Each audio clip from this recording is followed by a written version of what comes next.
Hi everybody, I'm Tracy from Trace of Shadows, Rays of Hope.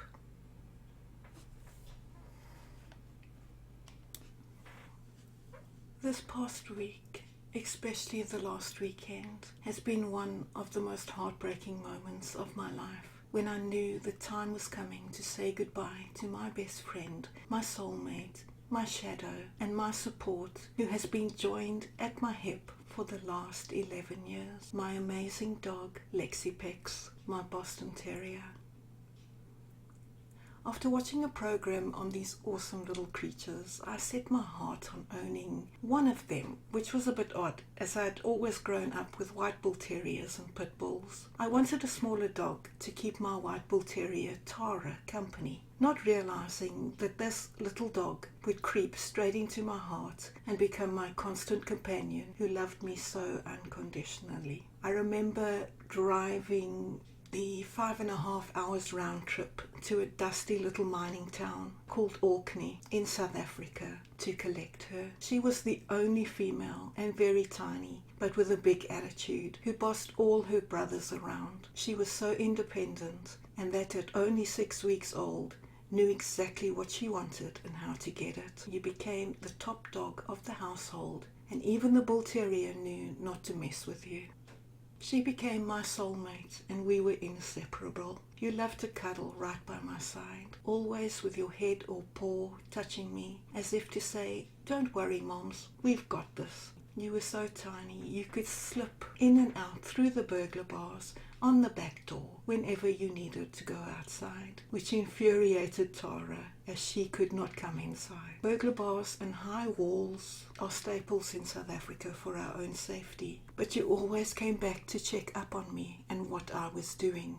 You were never away for too long. You hated getting wet, and even the slightest raindrop would send you scurrying back indoors. You were the only dog to sleep on my bed. Have you ever tried to get a sleeping Boston to get up in the morning? A very difficult task indeed, especially if it's cold. You loved watching TV with me, and I fondly remember once all my housework was done and I was waiting for the washing to dry so I could do the ironing, that every day at 10 a.m. I would grab some coffee and biscuits and settle down on my bed to watch my daily soap, and you would be right by my side. You adored shortbread biscuits. Sometimes you would bring your chew, and once up on the bed, you would supervise all the tasks I did, and often fell asleep on the kitchen couch. You loved blankets, especially soft, cuddly ones. You loved the sun, and could always be found wherever the sun shone in the house. You were my comfort when my mom passed away suddenly in August 2015. You sat with me through all the tears. You even crossed continents with me when we all immigrated to the UK in 2016. You, Tara, my cockatiel, and my blue-fronted Amazon, 2 kids, and my bed-bound dad, with hubby joining us later. You were there right by my side. You adjusted to life in the UK so easily. But brrr, it's cold, Mom. You were right by my side at my dad's funeral when he passed away in July 2019. He left in an ambulance after a heart attack, and you used to longingly wait on the arm of the chair by the front window for him to come home, but he never did.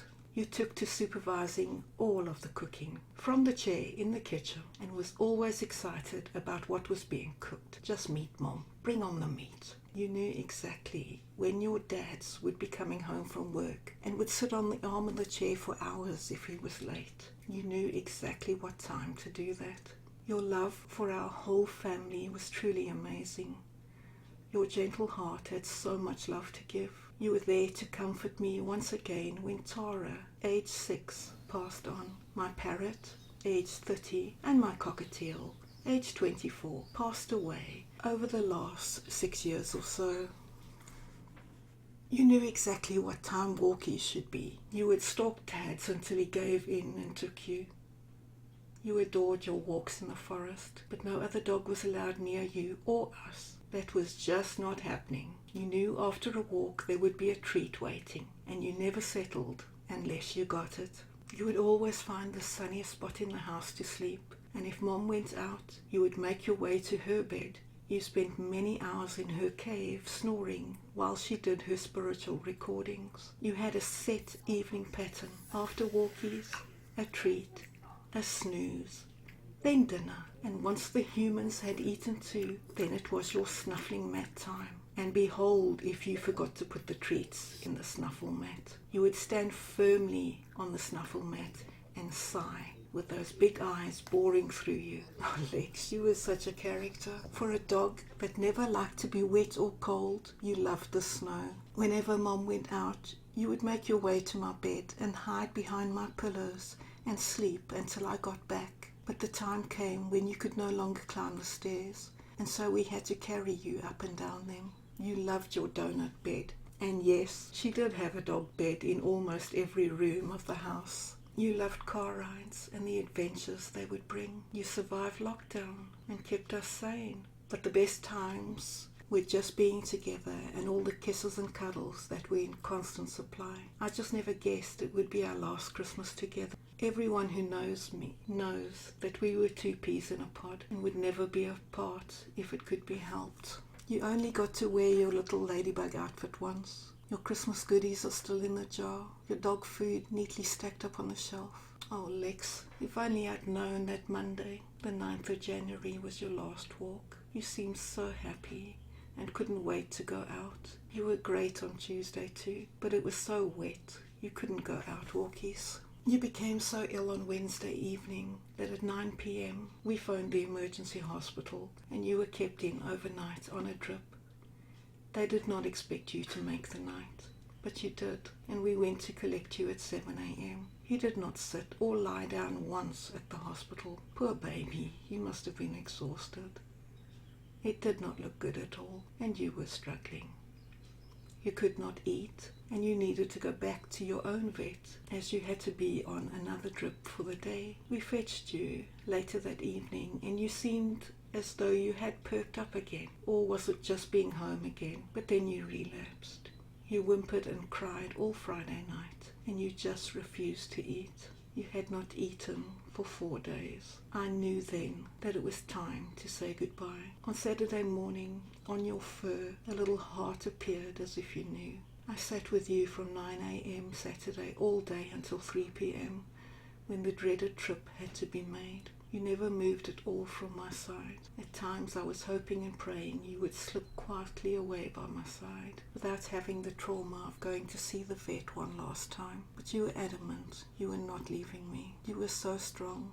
Right up until the end. You fought off the sedative, and I know just how much you wanted to stay by my side. Just before you passed, more little hearts appeared on your fur, as if to say, I got this, Mom. Thank you, and I love you.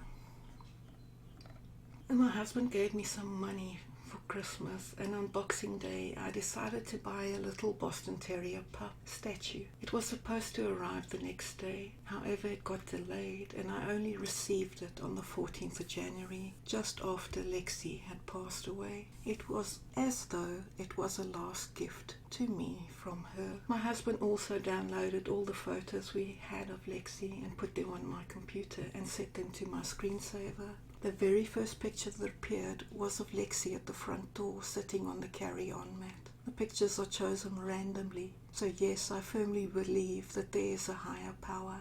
I believe that she sent me a message to carry on. Lexie, I know your love is never ending, and I am lost without you. Every day, everywhere, I think about you and how wonderful you were for me. I thank God that you came into my life. My shadow, my only friend. Lexie, life will never be the same without you. Fly high, sweetheart. Until we meet again. Goodbye. I will wait forever if I have to, accept my fate and dream of ever after. Days go by, I long to hear the laughter from your lips I'll touch, and never leave you after, baby. I'm the one who loves you, and I always will, forever, always will, forever.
treated